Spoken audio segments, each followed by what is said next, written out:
വയനാട് ജില്ലയിലെ പ്രധാന വിനോദസഞ്ചാര കേന്ദ്രമായി മാറുകയാണ് കുറുവ ദ്വീപിനോട് ചേർന്ന് കിടക്കുന്ന കൂടൽക്കടവ്.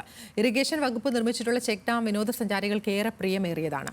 ഇൻസ്റ്റഗ്രാമിലടക്കം പ്രദേശത്തിന്റെ വീഡിയോകൾ ട്രെൻഡിംഗ് ആണ്.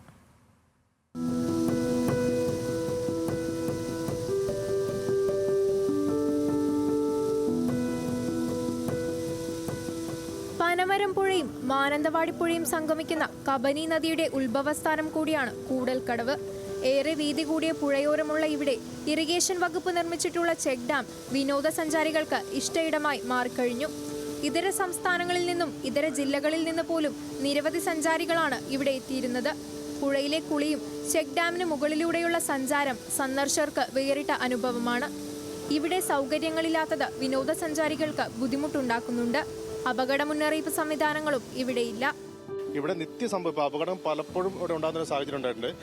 നഗരസഭയോ അല്ലെങ്കിൽ വനംവകുപ്പോ വേണ്ട നിയന്ത്രണങ്ങളൊന്നും ഏർപ്പെടുത്തിയിട്ടില്ല. അപ്പോൾ പ്രദേശത്തെ ആളുകൾ ആവശ്യപ്പെടുന്ന അടിയന്തരമായി നിയന്ത്രണം ഏർപ്പെടുത്തിക്കൊണ്ട് ആ സഞ്ചാരികളെ നിയന്ത്രിക്കണം എന്നാണ് പ്രധാനമായും ആവശ്യപ്പെടുന്നത്. അപ്പം ലഹരിയുടെ ഉപയോഗം, ലഹരി അടിച്ച് വരുന്ന ആളുകളൊക്കെ അനിയന്ത്രിതമായി തന്നെ വെള്ളത്തിലേക്ക് ഇറങ്ങി കളിക്കുന്ന ഒരു സാഹചര്യമുണ്ട്. അങ്ങനെ അപകടത്തിൽപ്പെടുന്ന സാഹചര്യമുണ്ട്. അപ്പോൾ ആളുകൾ അല്ലെങ്കിൽ നാട്ടുകാർ ആവശ്യപ്പെടുന്നത് പ്രധാനമായും ഇവിടെ നിയന്ത്രണം ഏർപ്പെടുത്തണമെന്നാണ് ഇവർ പ്രധാനമായും അധികൃതർ ആവശ്യപ്പെടുന്നത്. ടൂറിസം വികസനത്തിന്റെ ഭാഗമായി പുഴയിലൂടെ സാഹസിക വിനോദസഞ്ചാരം, ബോട്ടിംഗ്, കയാക്കിംഗ്, റിവർ റാഫ്റ്റിംഗ് എന്നിവയ്ക്കുള്ള പദ്ധതി ജില്ലാ ടൂറിസം പ്രൊമോഷൻ കൗൺസിൽ തയ്യാറാക്കിയിട്ടുണ്ട്.